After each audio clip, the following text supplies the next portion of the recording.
আগে আমার ভাইয়ের পিতা জর্জ একটি কথা বলে গেছে 4-5 তারিখের একটা উদাহরণ দিয়ে।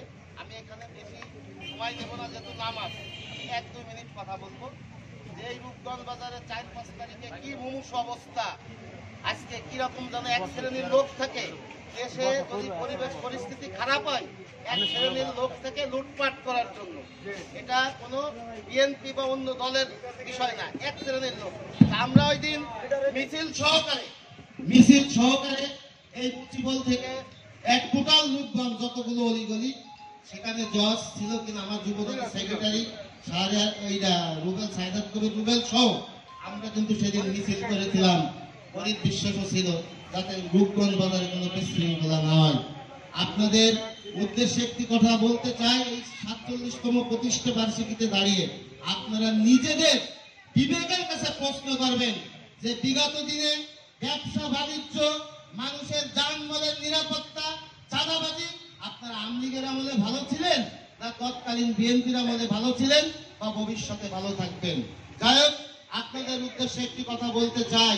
আমাদের দলে আজকে 17 বছর যারা পরীক্ষিত, আমার নেতা তারেক রহমান বলেছে এক শ্রেণীর ঘুঘু আছে, তারা আজকে ওই খাবার খেয়ে দিয়ে আবার চলে যাবে, দলের দুঃসময় থাকবে না।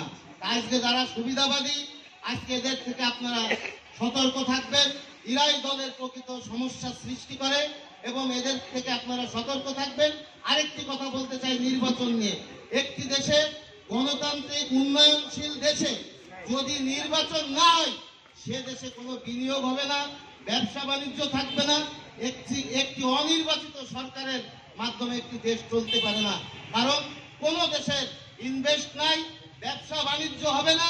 পাশাপাশি এই দেশে 17 বছর কত ধরনের অকাম, কত ধরনের দুর্নীতি, চাঁদাবাজি হয়েছে, এগুলো জানা শোনার বাইরে থাকবে।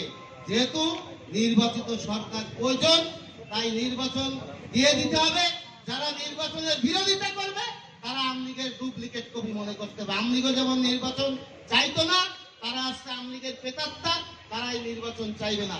যাই হোক, এই আমি সর্বশেষ, যেহেতু সময় সংক্ষেপ, সবার ভিতর ভেদাভেদ না রেখে আর আমরা ঘুঘুদের স্মরণ রেখে এবং ভবিষ্যতে ভেদাভেদ না করে আসুন আমরা ধানের শীষের দলে ঐক্যমত হয়ে একসঙ্গে পথ চলার আহ্বান রেখে আমি আমার সংক্ষিপ্ত বক্তব্য শেষ করছি।